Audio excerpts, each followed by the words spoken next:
Hello, I'm back. I'm back here with y'all. You're gonna be back. Not here yet, you're coming. I'm excited. It's Saturday. Glad to be here with you all. We got a topic today. We have a topic today, so I've already put my chakra balancing essential oils on my wrist so I can focus, breathe. That's the key. Let's breathe. We have quite a topic today to talk about.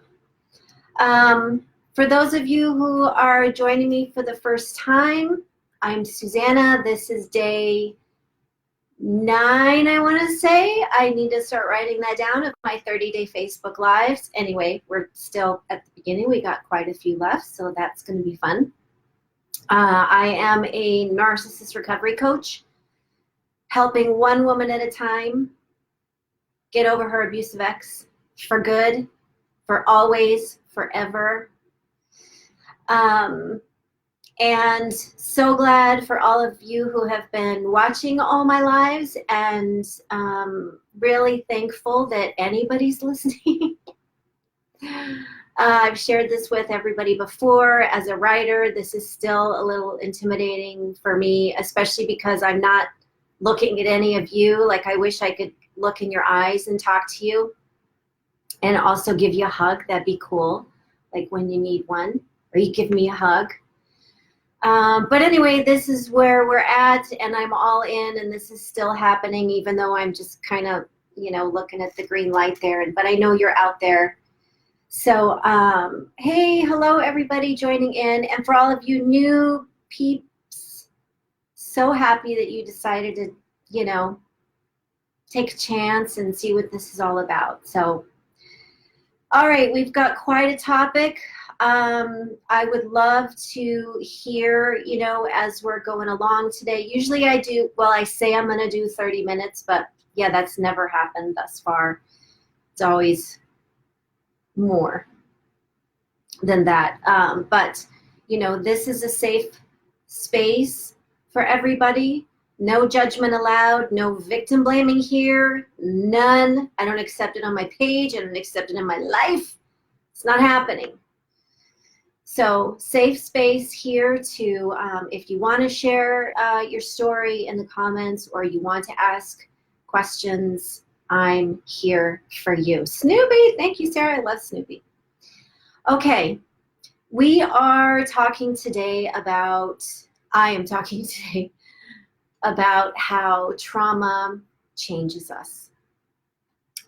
This is a heavy topic, not because, I can talk about anything. I've told many of you, and I've said it time and time again, that I finally got to a place, which is why I can do these things, is because I finally got to a place where I'm fully owning my place in the light, meaning that there's no darkness left for me.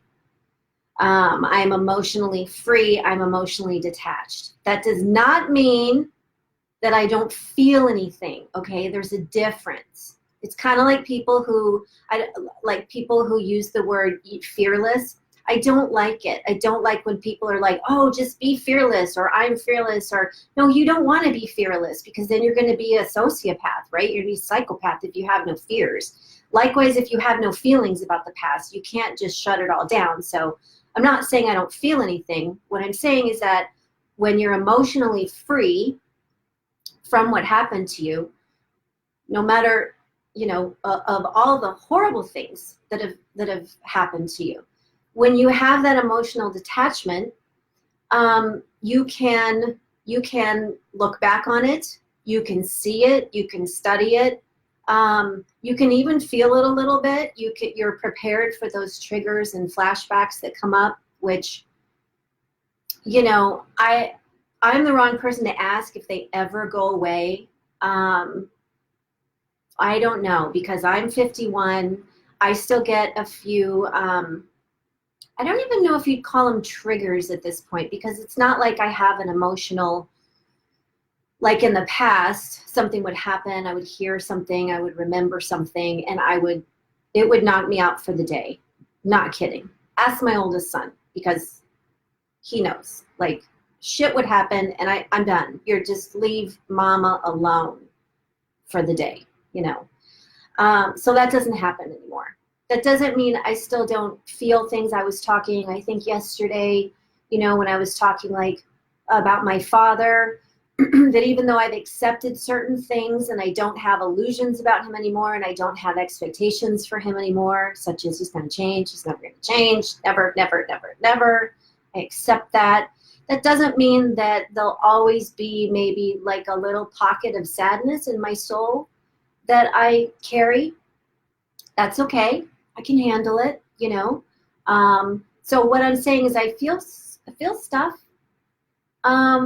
It just doesn't, I got to a place because I did all the hard work. Can't get here if you don't do the work, people. I feel stuff. It just doesn't rule me, right? It doesn't overpower me. It doesn't control me. So I can handle it. Shit still comes up. It's not like, you know, I wish people could just, I have always said, I'll say it again, I do not advocate for physical harm or for, I don't hate anybody. I'm not bitter, vengeful, none of that stuff. So I don't advocate for, you know, hating anybody or for physical harm or bad things to come to somebody else. I don't wish that for people who hurt me. I do wish, like, well, my particular wish would be he would get on, he being a couple of people actually, my ex, my father. My father's he's still stirring up trouble. He's just like a toxic, you know, you got to put on your hazmat suit when you're around him or he's going to kill you from the toxic fumes he emits. So yeah, do I wish that maybe he and my ex would go together because they kind of teamed up anyway behind my back? That would be cool. They can go together. They can keep each other company because we still want to know what that science experiment would be like, right? If we put all narcissists together, what are they going to do when they have no supply? What are they going to do to each other? We think they're going to eat each other. We don't know. So yeah, a one-way ticket. I'd pitch in for first-class seats, you know, like to some far off, I don't know, jungle in Madagascar where, you know, they were just never heard from again. That I would be cool with that. Okay, so the point being, of the trauma that I've experienced in my life, right, many different levels, and with the abusive marriage that I escaped, it changed me, changed my life, changed my future, changed everything 100%. It was like, you take Suzanne, who she used to be, you put her in the washing machine and then the dryer and then the blender and then stick her on a roller coaster. And then when she gets off, she's totally new, totally different, right? This doesn't have to be a bad thing. When we can't do anything about our, you know, we can't do anything about our trauma, what happened to us. We can't do anything about that. We can't change the past. We don't want to live there. We don't want to stay in victimhood and say, why me? But we can empower ourselves to do something about our present so that our future looks good for us, right? So we do have power in that sense. Okay, when I, and I'll share it again right now in the comments for all of you who have not read it to read later. I put this in the, when I put it on my Facebook page just a few hours ago. For those of you who maybe have not read this, this is a piece that I wrote. I didn't write this recently. I think I wrote it last year. Anyway, this is a piece I wrote. This is the only piece I wrote about what I call the woman we lost in the fire. Okay, this was the trauma. This was my trauma story. And I had to go through that. Again, it's a painful thing. It's none of the recovery and healing process is fun. It's just not. It sucks. I'm here to tell you. I wish I could say that this journey was like, there were parts awesome and parts not so awesome. No, it's like labor, okay? You either have excruciating pain or you have kind of minor pain, right?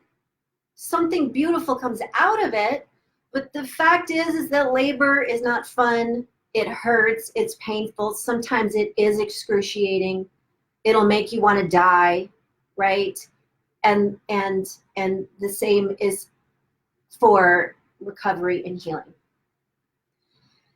Phew, okay, that's the bad news. No, there's really no bad news because you're here. If you're recovering from abuse at the hands of a narcissist, all kinds of abuse, physical, emotional, financial, spiritual, psychological.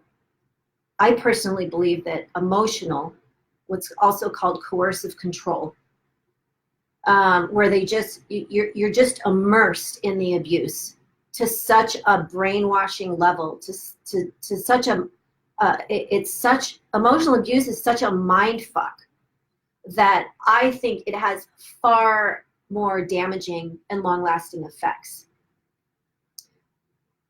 Physical abuse, you can see it, you can show people, you can get the police involved, people believe you because you can prove it, right? Not to say physical abuse is any better.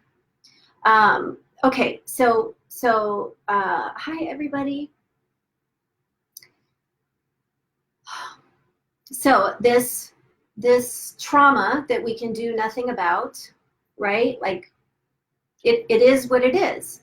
So I came to a point, which is why I wrote this piece, because when I write, these are this is stuff that I've already processed, right? I don't write when I'm in the moment. I don't write when I'm raw and hurting, and I don't write then. I write when I can have a good reflection on the past with, it may still hurt a little bit, right? To write it down. Like this piece, I remember, I cried at the end when I was finishing the last sentence because of all these emotions that came up, as far as, you know, just like if you were to mourn somebody who died, right? You go through these stages of grief. And so when I write these things, I you know, I may feel a little bit, but I have moved to a point where I can write about it. Okay. So when I forget who says this. I hear it from Glennon Doyle all the time, but I think she heard it from somebody. But anyway, we write from our scars, not from our open wounds. So sometimes a lot of people, maybe they, you know, care about me or think I'm, you know, hurting when they read a piece of mine, and people will have reached out. Just know that once I've put it out there to publish, I'm okay. I'm good. I'm in fact great. This is a really healthy move for me to put that out there. Because these are scars, like I talked about yesterday. These are scars. These are not open wounds. I have no open wounds. Oh, that's not true. I'm sorry. That's not true. I lied. I have one open wound. We're not going to talk about that today. But suffice it to say, all you mothers out there who have to deal with a narcissist and parenting, you'll know what I'm talking about. That's my open wound, is my kids. Because some of it still goes on. Yeah, okay, that's my open wound. Okay, we're not going there today. We will. We will, I promise. I have it on my list. On my 30-day list. Okay, we'll talk about that. All right. And again, for all of you who are just joining, please, if you have questions about what you went through, or if you want to share what was the hardest part of, you know, once you got out and you had to look back and see how you've changed. So the first way that we notice, the first way that I noticed is that the last couple of years, maybe the last 3 years, but then I went back. So anyway, altogether, I looked in the mirror and I did not know who that woman was. I didn't know who she was. I didn't know who the hell she was. I would look at her. I would stare at her. She had deep, dark circles under her eyes from not sleeping, because that's what not sleeping will do to you. And from just what I think is that I started, because after years of like not just crying, but that kind of, and I know a lot of you know this, that sort of just strip you down on the floor, sobbing, where something like almost like a howl is coming out of you, right? So when you cry that much for that long, I swear I started growing little pockets under my eyes, you know, because my face just couldn't handle all the tears that would fall. Don't feel sorry for me. I don't tell stories for anybody to feel sorry for me. I tell my story for you, for anybody out there listening who is going through that right now. I want you to know that I see you. I believe you. It's going to be okay. You're going to be okay. That's why I do this. Okay. That's really interesting, Laura. That happened. Lara, sorry if I'm pronouncing that wrong. She says that when things are not raw anymore, like right up on the surface, she can't remember things with a lot of clarity and can only write about it in the moment. Yes, can I relate? Oh my gosh. So when I say that I write these pieces, and at that point I'm not raw anymore, right? I can put that out. But I will tell you, and I'm sure that, you know, anybody who has experienced trauma in whatever form that they came from, but I think especially in an emotionally abusive relationship, because it's dependent on head games and brainwashing and conditioning, okay, and isolating you from. You're just immersed in it. What happened to me is that there are pockets that I don't remember. That it's like little blocks of time that are just gone. There are also some moments, if I look back on the 16 years I was in this marriage or with him, there are some moments that I can't remember if it happened or if I was dreaming, or if it was a dream I had way back when. So I'll give you an example. And these things still pop up. Okay, so that's what I mean, like flashbacks when they still come up. I mean, now I'm equipped emotionally to handle it, whereas I used to not be. But it's a good thing I am, because they still happen. I don't know of how long they're going to happen. I don't know. Maybe it depends on how long you were in it, but it's almost like our memory plays tricks on us, or maybe it's helping us survive at the time. But now that I'm in a safe place, maybe my memory, and I'm in a strong place, so maybe my memory's like, okay, all right, so she can handle this, so we're just going to pop that little memory up.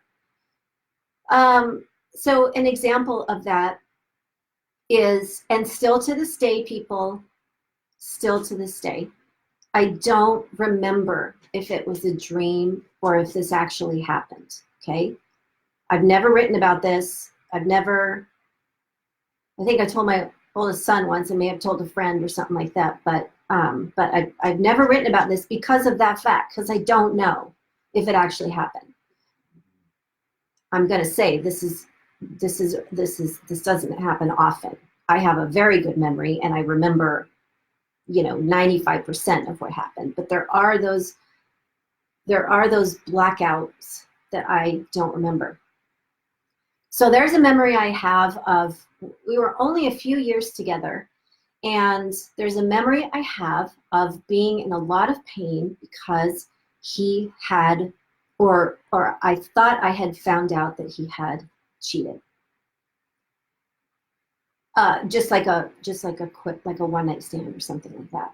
And I approached him, and he was very remorseful, and I was going to leave him for it, but he was very remorseful, and I decided, that, At first, he was not remorseful. At first, he was defensive and denying it. But then I had the facts. So anyway, I don't know if that answers your question, Laura.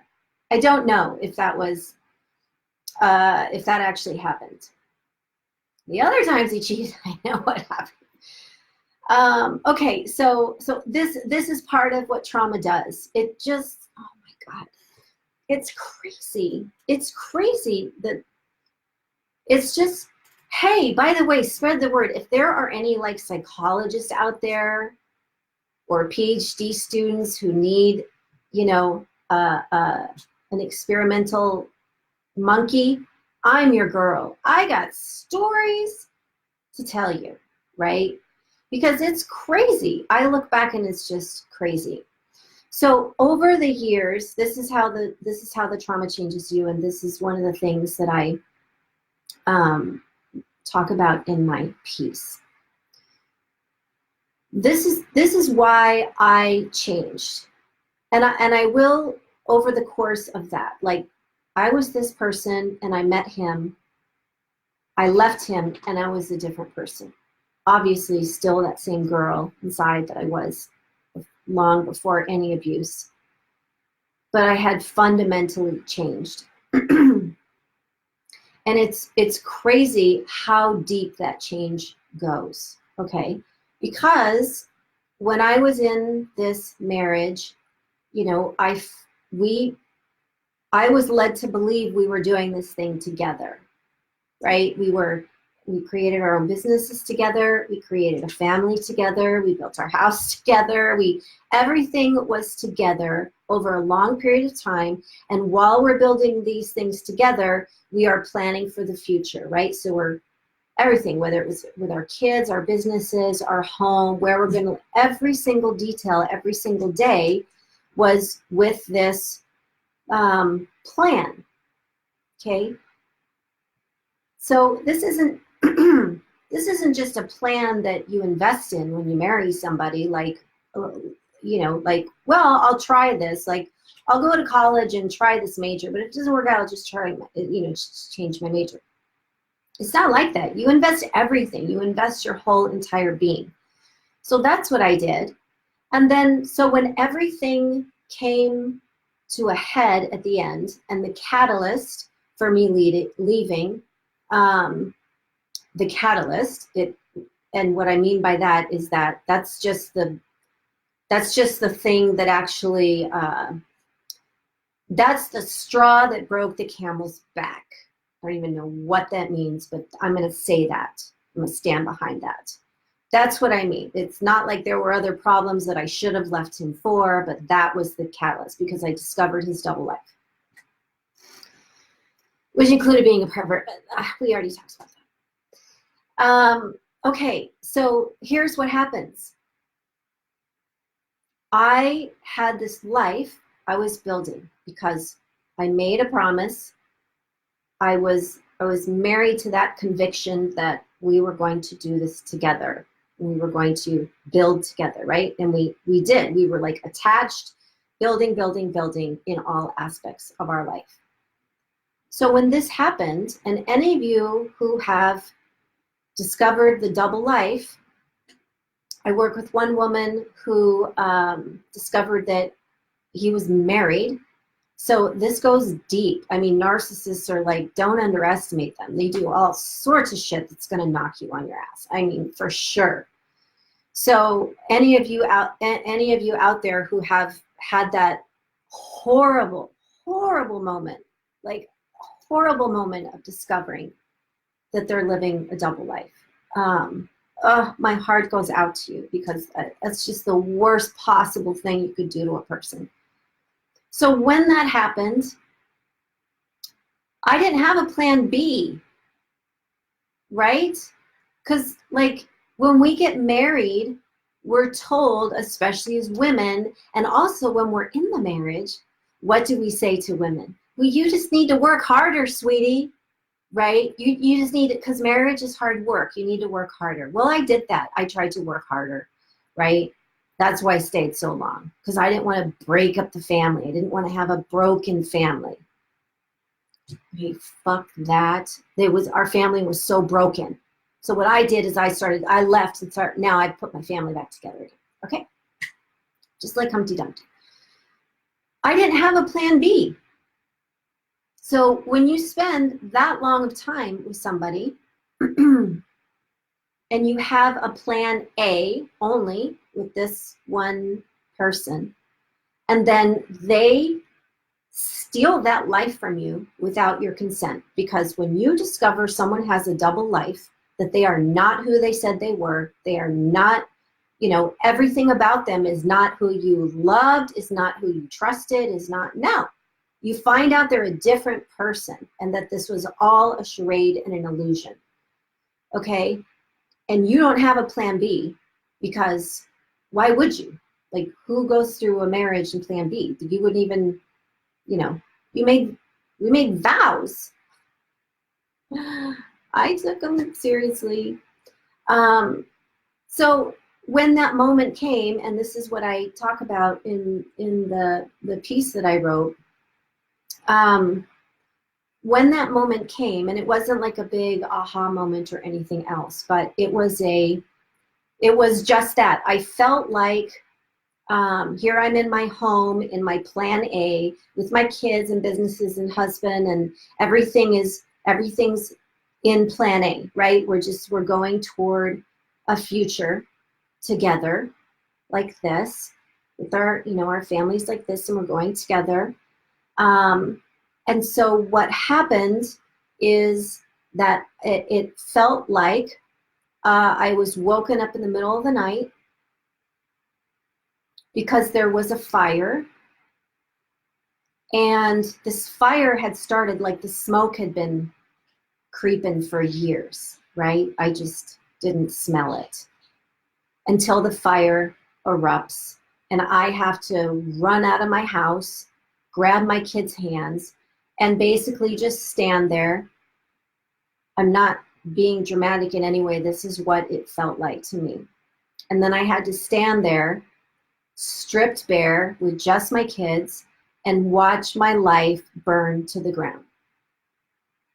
This was my realization when I got to a certain place in my recovery and healing, is that's when I changed. That's when I realized I was a different person. I realized when I had to, when everything went up in flames, that my old self was still in there, if that makes sense. She's still in there. We lost her in the fire. Okay. Breathe in my essential oils. Anyway, no, this is good. This is really good that we talk about this, because like I said, the only reason I do this is for all of you out there listening who have a similar story, and I feel you. I feel your pain if you're going through that. So once I recognized this, and again, I didn't recognize that I had lost that woman I used to be until far into my recovery and healing, when I could handle it. Because that's a big thing to handle, because then I had to remember her. I had to remember all the great things that she was, right? And she is no more. I had to mourn that it's not there anymore. She's not there anymore. Those parts, obviously, not a completely different person. I had to mourn it, and then I could let it go, right? So there were parts of me that, if this is something that you're going through right now, where you're looking in the mirror, you don't know who that woman is, or you're at that point in your recovery and healing process that it's time to do this, right? It's time to admit and get honest with yourself of what you lost. So here's what I lost. And I also gained. I will say it again. I've said this many times. I know it sounds insane. I would not change anything about what happened, because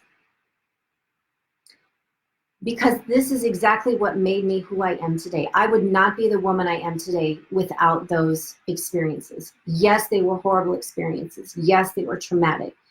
Yes, I went through hell for a couple of years there, a few years there.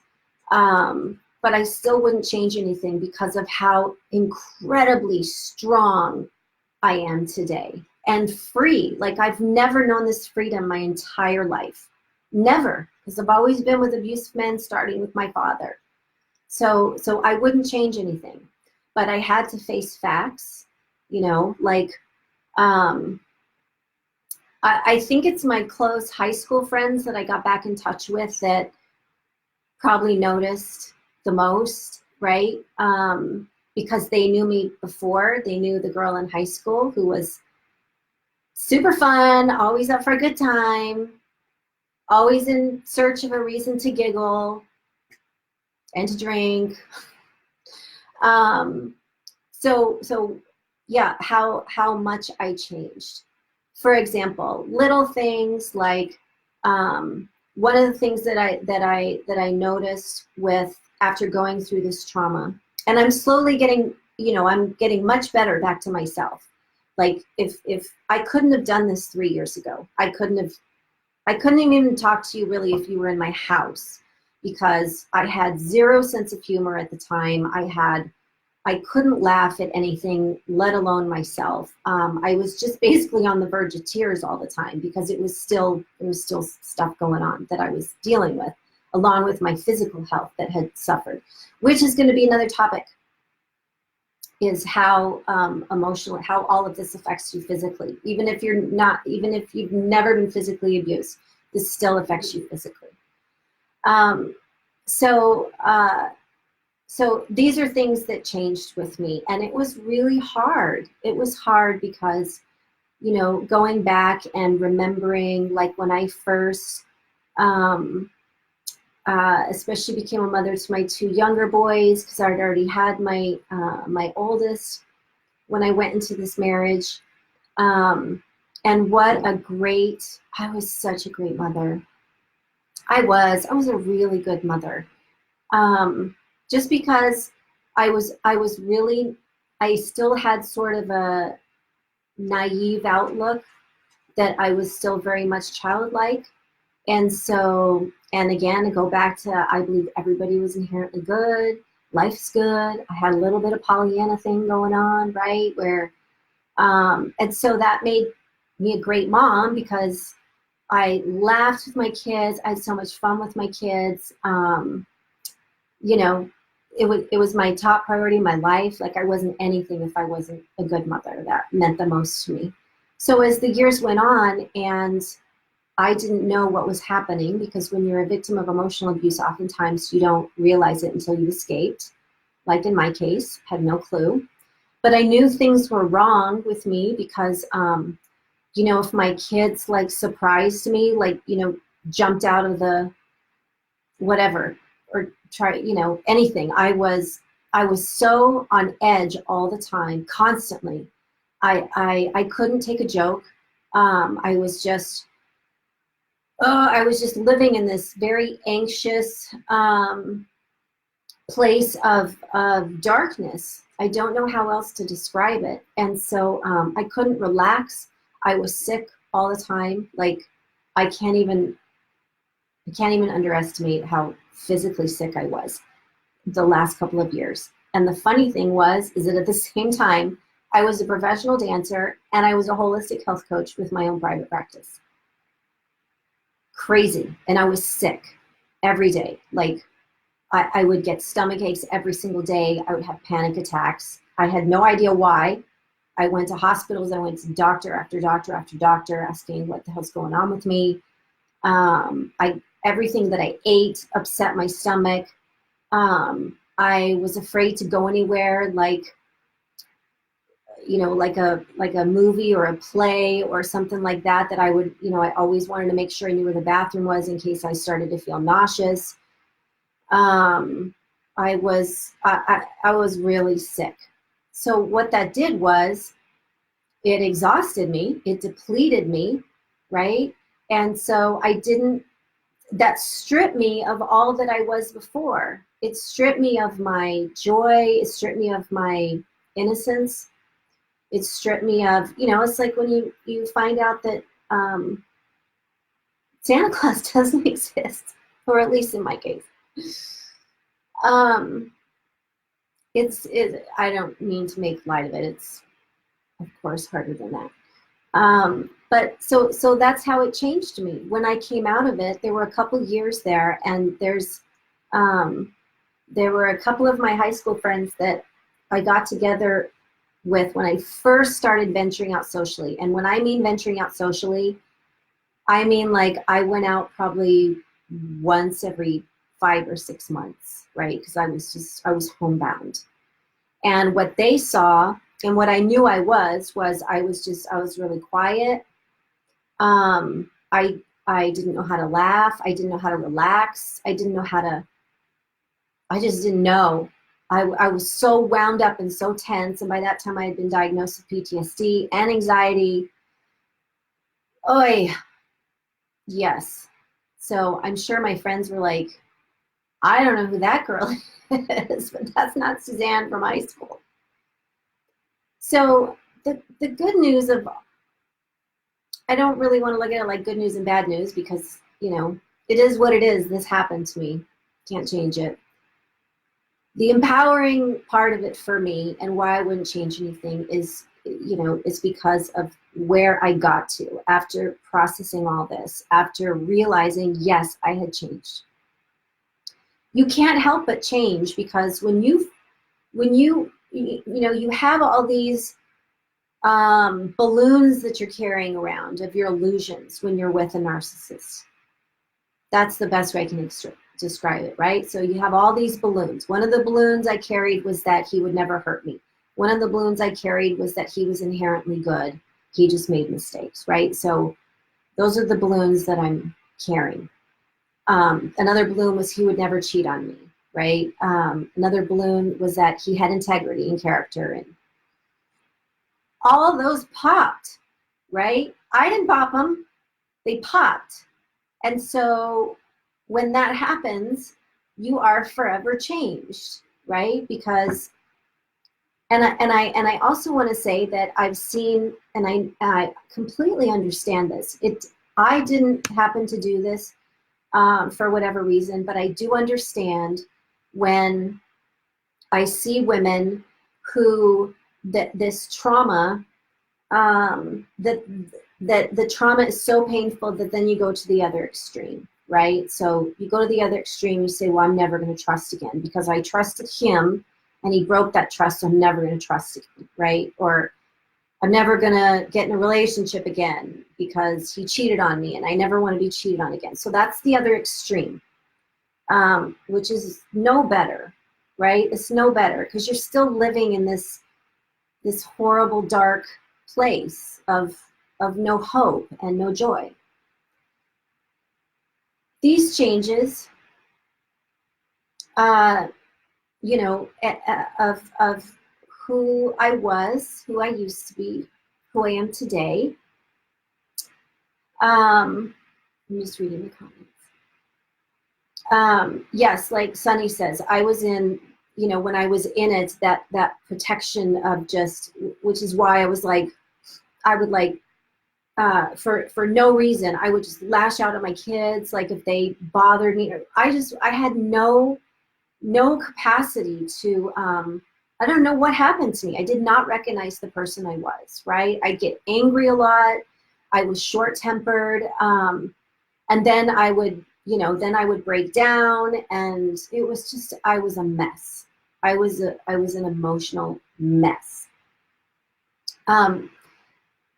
So I went through these changes. It's not like I changed from who I was before the abuse and then to who I was after the abuse.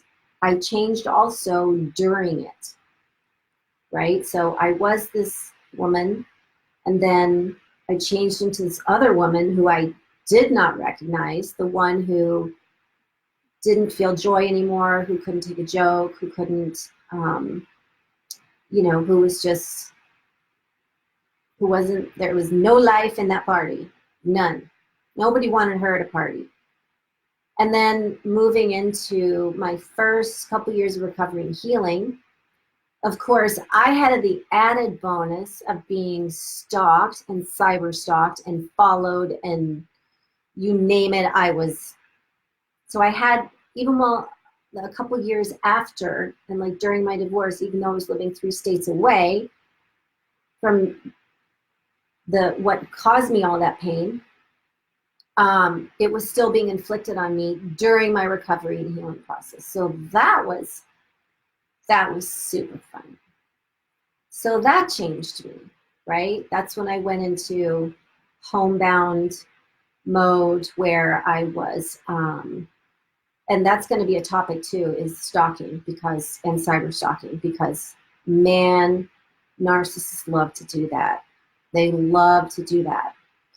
And so how to handle it, right? Anyway, I just want to, sort of end this with, yes, trauma changes us. Yes, you are a different, if you are this woman, you got involved with a narcissist, doesn't matter how long, doesn't matter. They can do a ton of damage in a short amount of time, right? And then you come out, you escape it first, not on the other side yet, and then you go into the recovery and healing and so forth. So you've gone through significant changes. Now it's time to get back to who you were, or to find, help you find all the good parts of you again that happened before, pre-narcissist, okay? This does not mean you're going to go back to being her. You can't. You can't. Just like when you find out that, Santa's not putting the gifts under the tree, then you'll always know that now, right? So it's a balloon that has popped, and you're going to be different in that respect. But here's the great thing. Here's what I've learned. Yes, you are going to be different. Yes, you lost maybe your innocence. You lost your belief that all people are good, that all things are good. Maybe you like me, at some time in your life, were a little Pollyanna-ish. You're not going to be anymore. Okay, you're not. But guess what? That's okay. Because you can move into where you're empowered and you know things, and you're not going to be cynical about it, right? You're not going to go to the other extreme and use this as a time to just shut yourself off even more. No, you've been through enough. You've been through enough. So now it's time to get back to all the beautiful aspects of who you are, combined with a dose of, okay, y'all growing up now, right? If there was any part of you that was not growing up before, you are grown up ass woman now who knows stuff. So use this to your advantage. Use it to your advantage. Use this new empowerment and strength about yourself to your advantage, right? The fact that not all people are good, that there are narcissists out there, that we're, up until the time that we figure out how to get them all on an island all by themselves, they're out there. And yes, for the rest of your life, it's no different, ladies, than, there's a point in your life, whatever age that is. I mean, we're pretty young when we first discover that, for the rest of our lives, we're going to have to be careful if we're walking in a dark alley or in a dark parking garage, or we want to be careful about this, and you know what I mean? We have to be aware, we have to be smart, we have to be safe, and da-da-da-da-da-da, because shit happens. So we know this. So this is no different than once you come out of the trauma, is now you know stuff. You're still going to find the good people out there. There's still a life of real love for you out there, not abuse disguised as love, real love, right? And it's all out there for you. So use this as an opportunity to, take all those things that changed about you and make them work for you, because they can in fabulous ways. Okay. So, Yes, Annette, my warrior woman. Turn your disadvantage into an advantage. Power. Power to the people. Stick it to the man. That's a quote. I'm just quoting this. I don't really mean stick it to the man. Well, that man. Not all. Not all. Okay. So tomorrow we're going to talk about, I remembered and now I forget. Oh yeah, I already mentioned that. We're going to talk about the physical effects of emotional abuse. And you may still be experiencing those in your, there's not a woman that I work with who doesn't have physical problems because of the emotional abuse, right? It's crazy. So we'll talk about that tomorrow. And next week, I have something really exciting I'm going to do here right on Facebook Live, and then I'm going to do something really exciting about it. Hint, has to do with my book. It's coming out in hardcover and will be in bookstores next year, but we have an inside scoop on how to get your hardcover. That'll be next week. I don't know what day, but I'll tell you. Some secret. I'll tell you. Well, it's a secret now. There will be a secret then. Okay. To leave for today, you can go to my website, get a free ebook copy, Kindle copy, or read it on your computer, whatever. SusannaKeithana.com. It's on my Facebook page. Also, I go around the country with Chris Godinez, who many of you know as the badass narcissist expert she is. And then copy. I'm going to put the event schedule here. It's a great, we go around talking to small groups of people who in any way have had an experience with a narcissist, whether it's a spouse, friend, parent, sibling, boss, whatever it is. We got you covered. We got your back.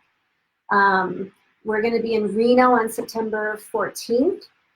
I think it's a very small group that we have together because we want it to be intimate so that we can hear your story and give you the guidance and support and love that you need.